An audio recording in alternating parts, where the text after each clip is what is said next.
আজকে কথা বলবো ছোট্ট একটি শব্দ স্বাধীনতা সম্পর্কে। আমরা কি আসলেই স্বাধীন? বা স্বাধীনতা কাকে বলে? স্বাধীনতা কি? স্বাধীনতার বিপরীত কি? গোলামি। আমরা কি গোলাম? কার গোলাম? কেন? কতক্ষণ পর্যন্ত? আচ্ছা, ছোট্ট কিছু উদাহরণ দিই। আরবি ভাষায় একটি প্রবাদ আছে যে অবিল মিসাল ইয়াত্তাদিহুল মাকাল। উদাহরণের দ্বারা যে কোনো বিষয় স্পষ্ট হয়ে যায়। আচ্ছা, একজন রিক্সাওয়ালার কথাই ধরি, রিক্সাওয়ালা দিয়ে শুরু করি। একজন রিক্সাওয়ালা সারাদিন রিক্সা চালিয়ে যে কয় টাকা পায়, উপার্জন করে, সে যদি তাকে যদি এই কয় টাকা এমনিতেই দিয়ে দেওয়া হতো, এরপর বলা হতো তুমি সারাদিন রিক্সা চালাও, অনেক সব পাবা, মানুষের থেকে আর টাকা নেওয়ার দরকার নেই, সে কি চালাতো? কোনোভাবেই না। কথার কথা, আমরা ধরে নিলাম যে একজন রিক্সাওয়ালা সারা মাস রিক্সা চালিয়ে সে 40,000 টাকা বা 30,000 টাকা পায়। তাকে যদি প্রতি মাসে 30,000 টাকা এমনিতেই দিয়ে দেওয়া হতো, এরপর বলা হতো যে তুমি সওয়াবের নিয়তে রিক্সা চালাও, সে চালাতো? কখনোই না।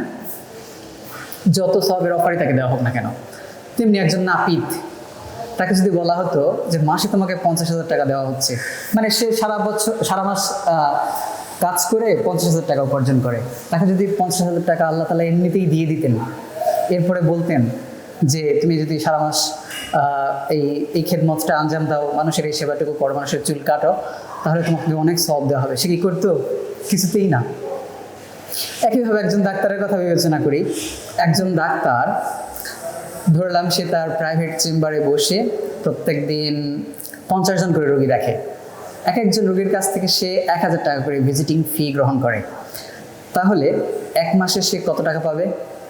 কম করে হলেও তো 15 লক্ষ টাকা। আল্লাহ তাআলা তার হাতে যদি 30 লক্ষ টাকার চেক ধরিয়ে দিয়ে বলতেন, হে আমার বান্দা, হে প্রিয় ডাক্তার, তুমি সারা মাস রোগীর খেদমত করো, মানুষকে সুচিকিৎসা প্রদান করো, তোমাকে আমি অনেক সওয়াব দেবো, সে কি রাজি হতো রোগী দেখতে? প্রত্যেক দিন 50 জন করে রোগী দেখতো।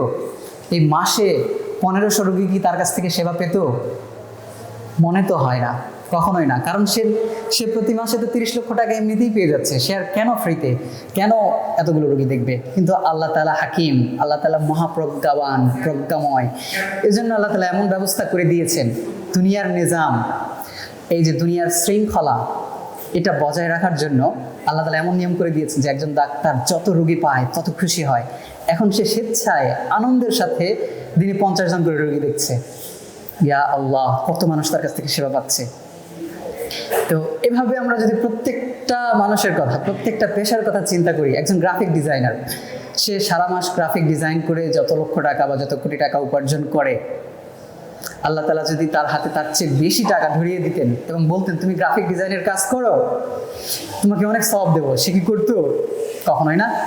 তেমনি আমাদের যা কিছু প্রয়োজন আছে আমাদের চারপাশে, পৃথিবীতে বাঁচার জন্য, পৃথিবীর নিজাম বা ব্যবস্থাপনা ঠিক রাখার জন্য যত কাজ, যত পেশা আছে, এই সবগুলোই তো প্রয়োজন। এগুলোর প্রত্যেকের যদি সেই পরিমাণ টাকা থাকতো, তারা কাজ করার পর যেই পরিমাণ টাকা পায় আগে থেকেই থাকতো, আল্লাহ তাআলা যদি এমনিতেই দিয়ে দিতেন, তারা কখনোই কাজ করতো না। এর দ্বারা আমি কি বোঝাতে চাইলাম? বোঝাতে চাইলাম আমরা কেউই স্বাধীন নই, আমরা পরাধীন, আমরা প্রত্যেকেই নিজ নিজ অবস্থান থেকে গোলামি করে যাচ্ছি। যদিও আমি ভাবি না কেন যে আমি বস, আমি কাজ করছি না, আমি গোলাম না, আমি স্বাধীন।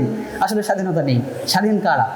স্বাধীন তারাই যারা এই দুনিয়ার কোনো প্রকার খাদেম না হয়েও সকল খাদেমের খিদমত গ্রহণ করছে, মাখদুম। তারা নিজেদেরকে স্বাধীন বলে দাবি করলে করতে পারে।